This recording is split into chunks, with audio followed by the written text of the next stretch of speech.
नमस्कार, आप देख रहे हैं न्यूज एक्सप्रेस और मेरा नाम है ऋतिक ठाकुर।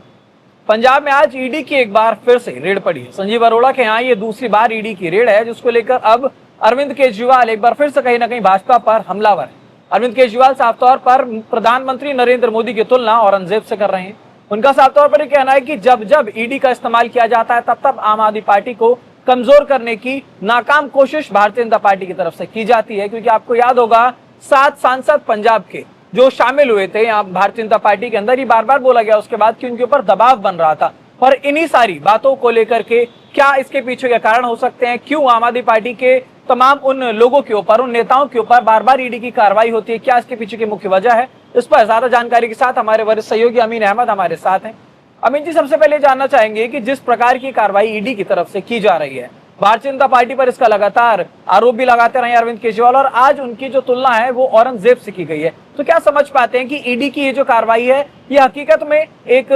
सक्रिय कार्रवाई है या फिर कहीं ना कहीं आम आदमी पार्टी को कुचलने की एक कोशिश है? बिल्कुल सही बात है ऋतिक, लेकिन उससे पहले एक थोड़ा सा आपने जो बोला उसमें थोड़ा सा करेक्शन है कि दिल्ली से भी उनके सांसद और पंजाब से मिला के तब सात जो है सांसद जो है बीजेपी में शामिल हुए हैं। तो अब जो आप बात पूछ रहे थे उस पे मैं कह रहा हूं कि जो आज ईडी की रेड पड़ी है, ये ईडी को लेके विपक्ष के सारे नेता यहाँ तक कि सुप्रीम कोर्ट में, हाई कोर्ट में, हर जगह इस बात की दुहाई देते रहे हैं, हर जगह बयान देते रहे हैं कि जब भी चुनाव आता है या चुनाव से पहले पार्टी जहां कमजोर रहती है तो ईडी और सीबीआई का इस्तेमाल करके वो जो है दूसरी पार्टियों के नेताओं को लाती है। और ये मुझे लगता है ऋतिक एक जो है एक तरह से फैक्ट भी है। आप देख लीजिए कि अभी हाल ही में जो है चुनाव हुए बंगाल में, वहां पर भी जो है आईपैक पे जो है छापा पड़ा, फिर वहां पे जो है थोड़ा बहुत विपक्ष के नेताओं को अस्थिर किया गया, ममता बनर्जी को अस्थिर किया और वहां पे जीत हासिल हुई। उसी तरह से आप ये दिल्ली में जो सांसदों की आप बात कर रहे थे, तो पहले ये कहा गया कि जब वो जल बोर्ड में थे राघव चड्ढा, तो उनके खिलाफ काफी सबूत मिले हुए थे और अंदर ही अंदर जो है उनका धमकाया जा रहा था कि आप अकेले नहीं और काफी सांसदों को लेकर आइए। और उसी हिसाब से जो है वो जो है सेट किए और जो है जैसे ही समय मिला वो अपने 7 सांसदों के साथ चले गए। इसमें जो सबसे बड़ा आम आदमी पार्टी को जो झटका लगा है कि जो पंजाब में उनकी ग्रास रूट पे जो सबसे बड़ा काम करने वाले संदीप पाठक, जो कई विदेशी विश्वविद्यालयों से उन्होंने शिक्षा ग्रहण की है और हाईली एजुकेटेड हैं,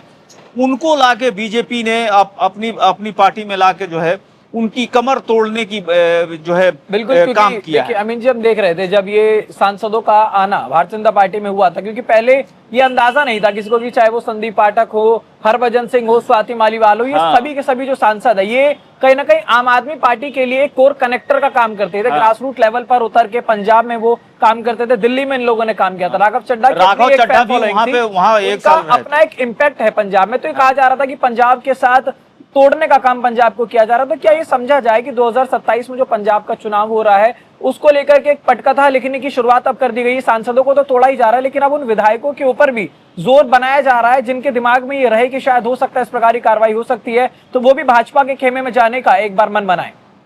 नहीं, बिल्कुल ये बात सही है। एक तरह से और भी देखिए कि बीजेपी के जितने भी आलोचक हैं और जितने भी बीजेपी की जो है रणनीतिकार हैं उनकी आलोचना करते हैं, ये एक तरह से देखा जाए कि बीजेपी जो है दूसरी पार्टियों के उधार के नेताओं के साथ जो है अपनी पार्टी को बड़ा मजबूत बना रही। ये अलग बात है कि प्रधानमंत्री मोदी और जो है क्या कहते हैं अमित शाह को लेके गोदी मीडिया या हर जगह जो है इस बात की चर्चा होती है कि चाणक्य हैं, लेकिन वो चीज नहीं पैदा कर सके जो चीज पैदा करनी चाहिए। आप देख लीजिए शुभेंदु अधिकारी 2021 में जो है बीजेपी में शामिल हुए और जो है उसके बाद से वो क्या कहते हैं कि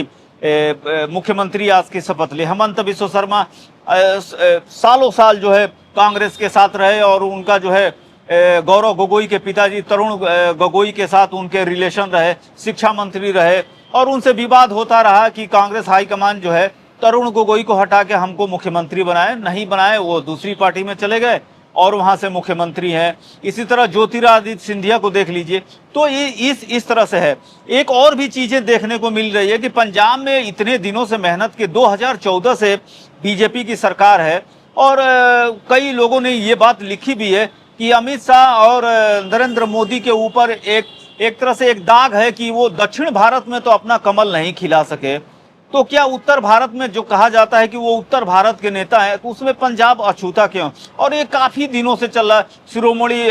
अकाली दल के साथ उनका, प्रकाश सिंह बादल के साथ उनके संबंध रहे, लेकिन वो पार्टी उतना सक्सेस नहीं, वहां पर एक अच्छा नेता नहीं पैदा कर सकी। जैसे बिहार में भी आप देख लीजिए कि सम्राट चौधरी जो है दूसरी पार्टी से आए हुए नेता हैं और उनके पास भी वो चीजें नहीं है जिसकी। लेकिन अमीन जी, क्योंकि ये भी देखना होगा, हम पंजाब की बात करें, पंजाब में कई ऐसे मुद्दे हैं जो सबसे ज्यादा पंजाब की जड़ में घुसे हुए हैं, जिस पर कोई काम करता है तो ही शायद उसकी सरकार बनती है। जैसे कि नशा एक सबसे बड़ा वहां का बड़ी वजह मानी जाती है, जो इस पर काम किया जाता है, जिसके लिए बोला जाता है कि नशा मुक्त पंजाब बनाया जाएगा। दूसरा, भारतीय जनता पार्टी के लिए कहीं ना कहीं सबसे बड़ा कारण जो है वो ये रहता है कि किसान आंदोलन, इसको लेकर कहीं ना कहीं खासा नाराजगी भारतीय जनता पार्टी को देखकर मिलती है। तो आने वाले समय में ये देखना होगा कि जो भी इन मुद्दों पर काम करेगा उसकी सरकार बनेगी। लेकिन फिलहाल 2027 के चुनाव से पहले तमाम जो